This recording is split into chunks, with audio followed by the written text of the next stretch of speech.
स्वागत है दोस्तों स्टडी फॉर यूपीएससी में।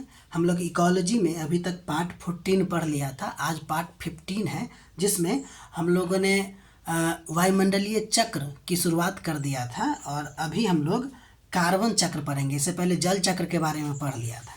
ठीक है, देखिए कार्बन चक्र क्या है कि कार्बन जो है विभिन्न माध्यमों से होते हुए मतलब कि वायुमंडल से निकल के और फिर बहुत विभिन्न माध्यमों से होते हुए वापस वायुमंडल में ही जाता है, उसी को कार्बन चक्र कहेंगे। तो पृथ्वी पर वायुमंडल, जीव जंतु, पौधा, महासागर, मिट्टी के बीच में घूमता रहता है, जिसको हम लोग क्या कहते हैं, कार्बन चक्र कहते हैं। ये बहुत सिंपल परिभाषा आपको बताए हैं। देखिए कार्बन चक्र के लिए आपको ये फिगर आपको ड्रॉ करना चाहिए। ठीक है, जिसमें हमने आपको क्या क्या बताया, वायुमंडलीय CO2 बताया है, फिर उससे उत्पादक लेता है, फिर उसको खाता है आपको उपभोक्ता, फिर उपभोक्ता को मतलब जब मर उड़ जाता है तो उसके बाद इसको अपघटन करता है। ठीक है, ये सब है। और फिर ये भी आपको किसी न किसी तरह से कार्बन डाइऑक्साइड को वायुमंडल में छोड़ता है। ठीक है, एक तरीका ये भी होता है कि ओशन जो होता है वो भी आपको एब्जॉर्ब करता है CO2 को। ठीक है ना, इसके अलावा पौधा और उपभोक्ता ये दोनों अगर मर जाता है तो भी आपको क्या होता है कि अब कुछ अपघटनकर्ता के द्वारा अपघटित करके CO2 को वायुमंडल में छोड़ दिया जाता है और कुछ जीवाश्म ईंधन बन जाता है बाद में, यानी भूमि में दबने के बाद में फिर इसको जलाया जाता है, दहन किया जाता है, तो फिर से ये आपको वायुमंडल में CO2 के रूप में लौटता है। तो ये एक चक्र है जिसको आप बनाइए। यहाँ जो आपको दिए हैं कि वायुमंडल से CO2 लिया पौधा और फिर ये भी तो श्वसन करता है, तो ये श्वसन, यहाँ भी श्वसन लिख दीजिए। ये सब श्वसन के द्वारा फिर क्या करता है, CO2 को वायुमंडल में छोड़ता रहता है। ठीक है, इसको बना लीजिए। अब आगे इससे रिलेटेड चीज़ देख रहे हैं। ठीक, देखिए इसमें पहला चीज़ आपको देखना है कि प्रकाश संश्लेषण से हो ये रहा है कि हरे पौधा या शैवाल CO2 को वायुमंडल से एब्जॉर्ब करता है, फिर यह फूड चैन के माध्यम से अन्य श्रेणी के जीवों तक पहुंचता है। तो जैसे देखिए आपको बताए हैं कि पहले ये फोटोसिंथेसिस के माध्यम से एब्जॉर्ब करता है और फिर फूड चैन के माध्यम से अलग अलग जीवों के पास ये जा रहा है। ठीक, मानव और जीव जंतु, जिसमें पौधा भी आप कह सकते हैं, श्वसन क्रिया करता है जिससे CO2 वायुमंडल में छोड़ता है। वो आपको हम बताए हैं, बार बार उल्टाना पड़ रहा है। बस आप ये देखिए कि पौधा, जीव जंतु ये सब श्वसन करता है और फिर आपको क्या होता है कि श्वसन के माध्यम से CO2 जो लिया गया था फिर वो वापस जाता है। ठीक है, उसी तरह अपघटक जो हो गए, वो जब मृत पदार्थ मर जाता है, यानी कि जब पदार्थें सब मर जाती है तो उसको क्या करता है, अपघटित करके जो CO2 बचता है उसको वायुमंडल में छोड़ दिया, यानी कि वायुमंडल में वो चला जाता है। इसके अलावा वायुमंडल में CO2 जो जाता है वो ज्वालामुखी, उद्गार और वनाग्नि के कारण भी आपको CO2 का निष्कासन होता रहता है। कहाँ, तो वायुमंडल में। इसके अलावा जीवाश्म ईंधन कहें या बायोमास कहें, इसके जलने से भी आपको CO2 मुक्त होता रहता है।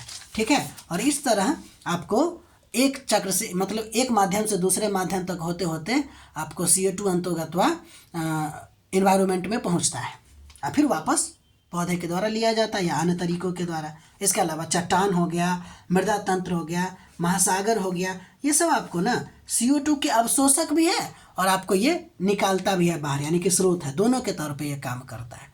तो हमको बस कार्बन चक्र में ये देखना था कि किस तरह से CO2 जो है अलग अलग माध्यम से गुजरते हुए वापस फिर वायुमंडल में पहुंचता है, यानी कि वायुमंडलीय कार्बन डाइऑक्साइड किस तरह से अलग अलग माध्यम से होते हुए पुनः वायुमंडल में पहुंचता है। अब हम लोग नाइट्रोजन चक्र देखेंगे, ये बहुत इंपॉर्टेंट है। प्रकृति में नाइट्रोजन चक्र विभिन्न रूपों में परिवर्तित और पुनर्चक्रित होने की जो प्रक्रिया होती है उसी को नाइट्रोजन चक्र कहते हैं। ये आपको देख लेना है इसका डायग्राम कि वायुमंडलीय नाइट्रोजन है, इसका स्थिरीकरण होगा, मृदा में मिलेगा, फिर मृदा से इसका मतलब कि उत्पादक इसका यूज करेंगे और फिर उत्पादक जो है आपको उससे उपभोक्ता, उसका मतलब कि इस उत्पादक को उपभोक्ता खाएंगे और फिर अपघटनकर्ता के द्वारा फिर इसको वायुमंडल, नाइट्रोजन को वायुमंडल में छोड़ दिया जाता है। या उत्पादक अगर सड़ गल गया तो भी आपको अपघटक के माध्यम से वायुमंडल में छोड़ दिया जाता है। तो ये आपको एक डायग्राम बनाना है। अब इसको हम डिटेल में देखेंगे। ठीक है, तो देखिए जब आपको नाइट्रोजन चक्र देखना है तो उसमें बताना होगा कि हमको बहुत सारा इसमें चक्र शामिल होता है, जिसमें पहला नंबर चक्र जो होता है नाइट्रिफिकेशन होता है, यानी कि नाइट्रोजन स्थिरीकरण होता है। इसमें पहले क्या होता है कि वायुमंडलीय नाइट्रोजन जो है वो मृदा में पौधे के द्वारा ग्रहण किए गए योग्य रूप में बदलता है। यानी कि वायुमंडल से डायरेक्ट आपको नाइट्रोजन जो है पौधा नहीं ले सकता है, तो उसको नाइट्रोजन को बदला जाता है अलग अलग फॉर्म में ताकि पौधा आसानी से ले सके। तो इसके लिए 3 या 4 रूप आप कह सकते हैं। 3 रूप में पहला नंबर ये है लाइटनिंग। लाइटनिंग के द्वारा क्या होता है कि नाइट्रोजन जो है ऑक्सीजन से संयोग करके नाइट्रेट में परिवर्तित होता है और फिर वर्षा जल के साथ मृदा में चले जाता है और फिर इसको पौधा के द्वारा यूज कर लिया जाता है। ठीक है, तो डायरेक्ट मतलब कि नाइट्रोजन तो नहीं लेगा, तो उसके बदले में वो नाइट्रेट के फॉर्म में लेता है। तो नाइट्रेट में बदलने का पहला तरीका क्या है?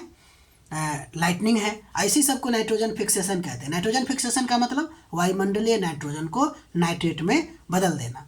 तो पहला तरीका लाइटनिंग। दूसरा तरीका है आपको सहजीवी जीवाणु। आप जानते ही हैं राइजोबियम सब जो होता है वो आपको लेग्यूमिनस प्लांट के रूट नोड्यूल्स में पाया जाता है और फिर वो नाइट्रोजन को अमोनिया में बदल देता है, यानी कि अमोनियम आयन या लवणों या आयन में बदल देता है। इसको भी हम लोग नाइट्रोजन फिक्सेशन कहते हैं। तो फिर कुछ ऐसे पौधे होते हैं जो अमोनियम लवण को सीधे ऑब्जॉर्ब करते हैं, लेकिन अधिकांश पौधे नाइट्रेट को ऑब्जॉर्ब करता है। इसलिए जो पौधे अमोनिया लवण को लेगा वो सीधे ऑब्जॉर्ब कर सकता है यहाँ से। इसके अलावा कुछ स्वच्छंद जीवाणु भी होते हैं जो मिट्टी में पाए जाते हैं। वो क्या करता है, वो भी नाइट्रोजन को नाइट्रेट में बदलने का कोशिश करता है, जैसे एजेटोबैक्टर, क्लास्ट्रीडियम, साइनोबैक्टीरिया। साइनोबैक्टीरिया में आप एग्जाम्पल ले सकते हैं एनाबेना, नॉस्टॉक, इसके अलावा एस्पाइरुलिना, ऑसिलेटोरिया इत्यादि। ये सब क्या करता है, नाइट्रोजन को अमोनियम आयन में बदल देता है। तो ये जो आपको 3 तरीका बताए हैं नाइट्रोजन फिक्सेशन का, जिस 3 तरीका के द्वारा नाइट्रोजन फिक्सेशन होता है और फिर वो पौधा के द्वारा इस्तेमाल किया जाता है। एक कृत्रिम विधि भी है जिसमें वायुमंडलीय नाइट्रोजन का उपयोग करके उसको यूरिया में बदल दिया जाता है और फिर वो यूरिया को खेत में पहुंचा दिया जाता है। तो ये नाइट्रोजन फिक्सेशन का तरीका है।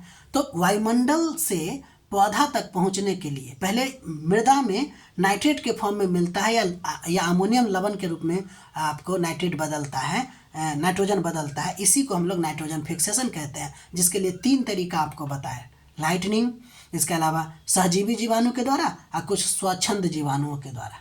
ठीक, अब नाइट्रीकरण, दूसरा प्रोसेस क्या है, नाइट्रीकरण है। इसमें क्या करते हैं, अमोनियम आयन को नाइट्रेट में परिवर्तित कर दिया जाता है और इसी को हम लोग नाइट्रीकरण कहते हैं।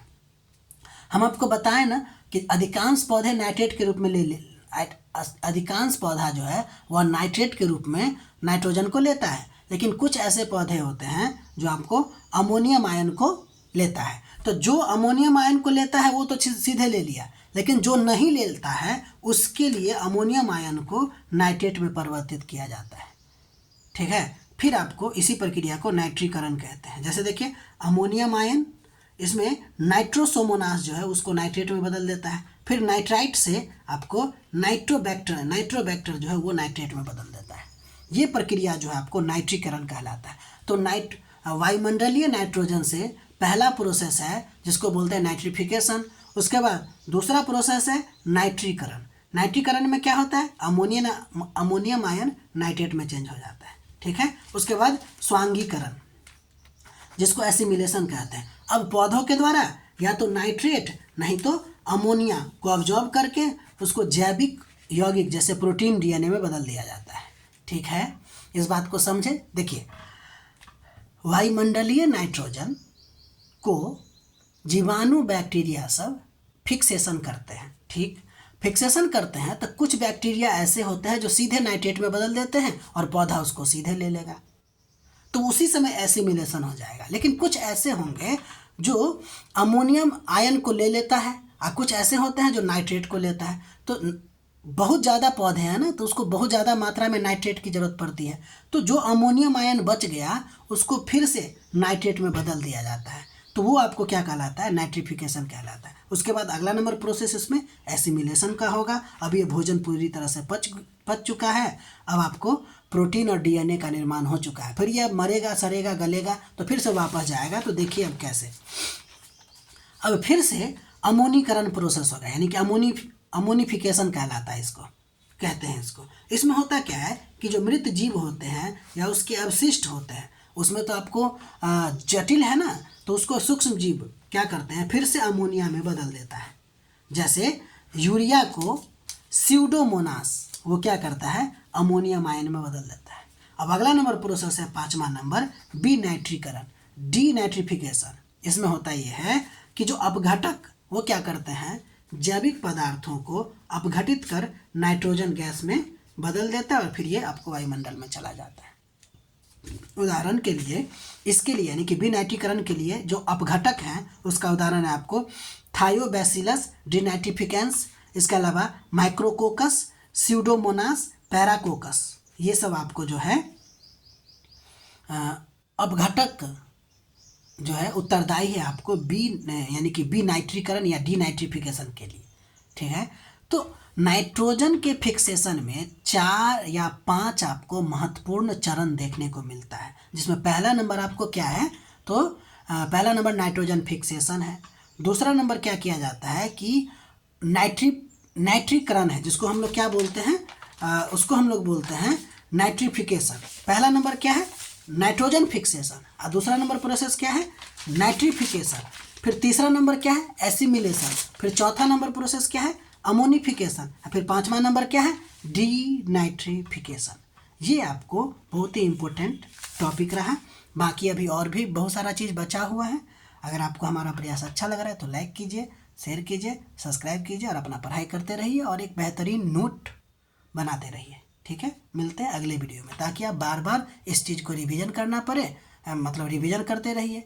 और अगर कहीं आप टेस्ट देते हैं तो उस टेस्ट में कुछ एक्स्ट्रा बात तो ज़रूर मिलता होगा, ऐसा थोड़ी कि ये पूरी तरह से परफेक्ट नोट है, तो फिर आप उसमें ऐड भी करते रहिए। ठीक, मिलते हैं अगले वीडियो में।